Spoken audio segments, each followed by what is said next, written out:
আসসালামু আলাইকুম দর্শক, আমন্ত্রণ জানাচ্ছি B one border sports present dugout dialogue powered by Rabbithole BD. Bangladesh এবং আয়ারল্যান্ডের তৃতীয় ম্যাচ নিয়ে আমাদের আজকের আয়োজন। আমরা প্রথম ম্যাচে দেখেছি আয়ারল্যান্ড 39 রানে বাংলাদেশকে হারিয়েছে এবং দ্বিতীয় ম্যাচে বাংলাদেশ ঘুরে দাঁড়িয়েছে। সেখানে বাংলাদেশ লাস্ট ওভারে যে ম্যাচটা জিতেছিল। আমরা এর আগের প্রিমিয়ার অ্যানালাইসিসে অনেক কিছু নিয়ে আপনাদের সঙ্গে শেয়ার করেছি এবং আপনাদের মতামত আমরা পেয়েছি।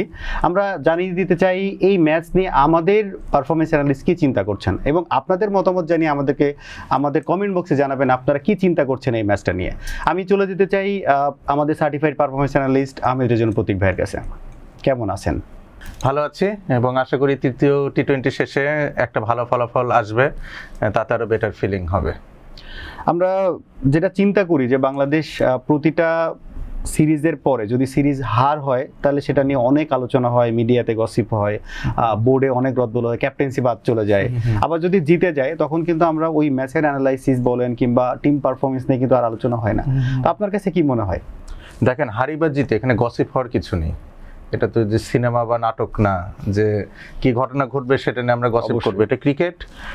আমরা জিতলে এটা আরও কীভাবে পারফরমেন্সটা ভালো করা যায় বা ম্যাচ জয়লাভের পরও সেখানে কী কী আমাদের লুপহোল রয়েছে সেটা নিয়ে আমরা কথা বলতে পারি। আর যদি খারাপ করি, we should give a clap to our selves, মানে ইন দ্য ড্রেসিং রুম। দেন আমাদের কোথায় কি ভুল ভ্রান্তি রয়েছে সেটা নিয়ে আসলে কাজ করাটাই বাঞ্ছনীয়। মানে আমরা জিতি বা হারি প্রত্যেকটা জায়গাতে আমাদের ডেভেলপমেন্টের এবং আমাদের কোন কোন জায়গায় প্রবলেম সেটা নিয়ে আলোচনা করা উচিত। Cricket is a gentleman's game. So tactical point of view থেকে আমাদের চিন্তা করতে হবে, খেলাটা আমাদেরকে খেলার মতো করেই দেখতে হবে। যে প্লেয়ার ভালো করছে ভালো, তাকে আরও কীভাবে বেটার করা যায় সেটা নিয়ে কথা বলতে হবে। যিনি স্ট্রাগল করছেন তাকে সেই স্ট্রাগলের গণ্ডি থেকে কিভাবে বের করে আনা যায় সেটা একটা উপায় হতে পারে। লম্বা সময় ধরে কেউ খারাপ করলে উনি যেন পরবর্তীতে ভালো করতে পারেন, একটা মেন্টাল ব্রেক দিয়ে নতুন একজনকে ইনক্লুড করা, এগুলোই কিন্তু আমাদের মানে প্রসেসে থাকা উচিত, এর বাইরে কোনো কিছু নয়। আমি যেটা বলতে চাই সেটা হচ্ছে যে এই ম্যাচ নিয়ে বাংলাদেশের স্ট্র্যাটেজি কি চিন্তা করছেন? মিরপুরে খেলা, জি, তো এই মিরপুরের মাঠে আমরা অস্ট্রেলিয়া বলি, নিউজিল্যান্ড বলি, ইংল্যান্ড বলি, সবাইকে টি-20তে হারিয়েছি। সো যেহেতু সিরিজ অন দ্য লাইন, ইন্টেন্সিটিটা অনেক বেশি থাকবে। আমার মনে হয় আয়ারল্যান্ড চিটাগংয়ে যেমনটা পারফর্ম করেছে, মিরপুরে হয়তো আমরা আয়ারল্যান্ডের কাছ থেকে একটা বিলো পার পারফরমেন্স দেখতে পারি। এখানে আপনি কি চিন্তা করছেন যে এই পিচটা যেভাবে লো স্কোরিং একটা পিচ আমরা এর আগে দেখে এসেছি, কিন্তু রিসেন্ট টাইমে কিন্তু এই পিচে আমরা রান দেখেছি, তো আপনার কাছে কি মনে হয় যে এই পিচে অন এভারেজ রান কত হতে পারে?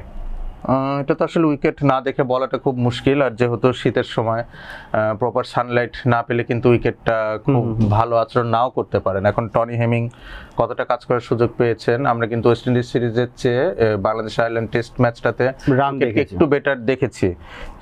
সো মানে এটা ডিপেন্ড করবে যে আসলে ম্যাচের দিনে কতটা সানলাইট পাচ্ছে উইকেট, সেই অনুসারে আসলে উইকেটটা খেলবে। ডে নাইট আমরা তো দেখি যেটা নাইটের ম্যাচ, কারণ টি-20 শুরু হয় সন্ধ্যার পর থেকে, তো সারা দিনে তো হোপফুলি পিচে ভালো রোদ পাওয়ার কথা। তো সেই জায়গা থেকে চিন্তা করলেও 150 to 160 যদি খুব বেশি হয়। আয়ারল্যান্ড যদি আগে ব্যাটিং করে আমার মনে হয় তারা 150 রান স্কোর করতে স্ট্রাগল করতে পারে এই পিচে। মোস্তাফিজুর রহমানকে যদি খেলানো হয়, দুটো ম্যাচ আগে উনি খেলেছেন, খেলবেন কি খেলবেন না এটা একটা প্রশ্নের বিষয় ওয়ার্কলোড ম্যানেজমেন্টের জায়গায়। যদি মোস্তাফিজ খেলেন, he could be lethal in this wicket.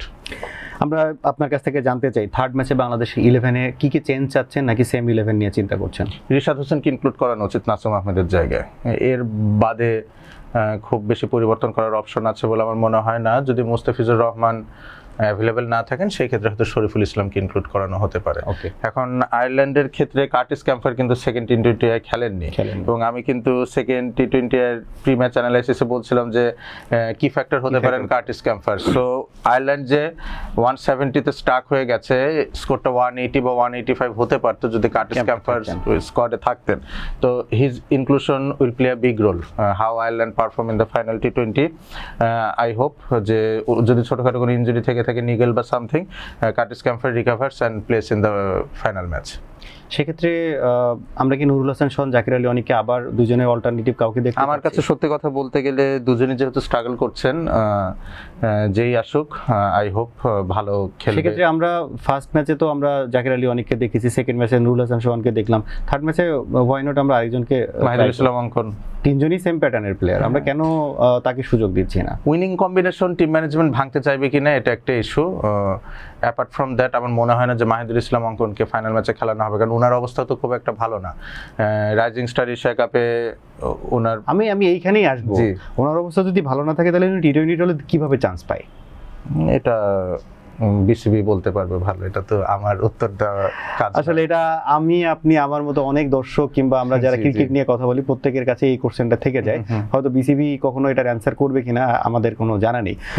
আপনার কাছে একবার শেষ পর্যায়ে জানতে চাই যে লাস্ট টি-20তে বাংলাদেশের জয় পরাজয় নির্ভর করছে, আপনি বলছিলেন যে এক্স ফ্যাক্টর এবং কি ফ্যাক্টরের কথা, তো আপনি এই ম্যাচে বাংলাদেশের পক্ষে এক্স ফ্যাক্টর এবং কি ফ্যাক্টর কি মনে করছেন সেটা জানতে চাই।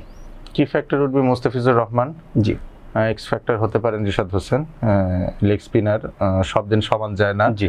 যেহেতু আগের ম্যাচে ড্রপড হয়েছেন এবং এই তিনজন স্পিনারের মধ্যে কিন্তু একটা হেলদি কম্পিটিশন রয়েছে, জি। So if he gets a chance আমার মনে হয় উনি মুখিয়ে থাকবেন পারফর্ম করার জন্য, both with the bat and ball. এবং এরকম সিনারিও কিন্তু আসতে পারে যে সাইফুদ্দিন আসলে ম্যাচটা যেভাবে বের করে আনলেন, রিশাদ হোসেনের সামনে কিন্তু এরকম একটা সুযোগ আসলেও আসতে পারে। তো এক্স ফ্যাক্টর রিশাদ হোসেন হতে পারেন, বোলিংয়ে মুস্তাফিজুর রহমান কি ফ্যাক্টর। আর ব্যাটিংয়ের ক্ষেত্রে যদি আসি, মিডল অর্ডার তো রীতিমতো মানে ভয় লাগে আমার। বাংলাদেশের মিডল অর্ডার যখন ব্যাটিং করে মানে দরুদ শরীফ পড়ার মতো অবস্থা হয় যে 2 উইকেটের পরে কখন 5 উইকেট হচ্ছে এটা দেখার মধ্যেই চলে যায়। সো আই হোপ যে মিডল অর্ডারে ইদার সাইফ হাসান আর তাহিদ হৃদয়, তারা যে কেউ একজন ভালো পারফর্ম করবেন, এটা আমার ব্যক্তিগতভাবে চাওয়া। আয়ারল্যান্ডের ক্ষেত্রে তাদের মিডল অর্ডার আসলে দুর্দান্ত খেলছে। সেকেন্ড টি-20 কার্টিস ক্যাম্পার খেললে হয়তো আয়ারল্যান্ড ম্যাচটা বের করেই আনতে পারতো। তো আমি তাকিয়ে থাকবো পল স্টার্লিং, উনি শুরু করেছেন, দুটো ম্যাচে শুরু করেছেন, বাট একটা বড় স্কোরে কনভার্ট করতে পারেননি। উনি আয়ারল্যান্ডের মোস্ট এক্সক্লুসিভ ব্যাটার, তো আই হোপ যে পল স্টার্লিং হয়তো একটা ভালো কিছু করে দেখাবেন। এলস কার্টিস ক্যাম্পার যদি ইনক্লুডেড হন তাহলে কার্টিস ক্যাম্পারের কাছ থেকে একটা ভালো ইনিংস আমি আশা করছি। আমরাও আপনার কাছে যা মানে যেটা আপনার কাছ থেকে এক্সপেকটেশন পেয়েছি, আমরাও ওরকম এক্সপেক্ট করি খেলাটা কম্পিটিটিভ হোক, কিন্তু বাংলাদেশ সিরিজ জিতুক, ম্যাচটাও জিতুক। জি, এবং ভালো ক্রিকেট খেলা হোক। দেখেন আয়ারল্যান্ড যদি বাংলাদেশকে দৌড় করাতে পারে বা বাংলাদেশকে একটা ক্লোজ ফিনিশের দিকে নিয়ে যেতে পারে, ইটস দেয়ার ক্রেডিট। কিন্তু বিষয়টা যে খেলা দেখলে তো আমরা বুঝি যে আসলে বাংলাদেশ প্রপার ক্রিকেটটা খেলছে কিনা। আমি চাইবো বাংলাদেশ প্রপার ক্রিকেট খেলে ম্যাচটা বের করে আনবে। এতে যদি লাস্ট বল ফিনিশ হয় কোনো সমস্যা নেই, কিন্তু বেসিক যে ক্রিকেটটা আছে সেটা যেন বাংলাদেশ খুব ভালো মতো খেলে, কোনো সিলি মিস্টেক যেন বাংলাদেশ টিমের পক্ষ থেকে না আসে। আমরাও আশা করি বাংলাদেশ ভালো ক্রিকেট খেলুক। দর্শক, আমরা এতক্ষণ আমাদের certified performance analyst Ahmed Rezon Protik ভাইয়ের কাছ থেকে শুনছিলাম বাংলাদেশ এবং আয়ারল্যান্ডের টি-20 প্রি ম্যাচ অ্যানালাইসিসে তিনি কি এক্সপেক্ট করছেন বাংলাদেশের ম্যাচ জয়ের জন্য, এবং আপনাদের কি মতামত সেটা জানিয়ে আমাদেরকে কমেন্ট করুন। এবং খেলার শেষে আবার আপনাদের সঙ্গে দেখা হচ্ছে পোস্ট ম্যাচ অ্যানালাইসিসে। ততক্ষণ পর্যন্ত ভালো থাকুন, সুস্থ থাকুন। আসসালামু আলাইকুম।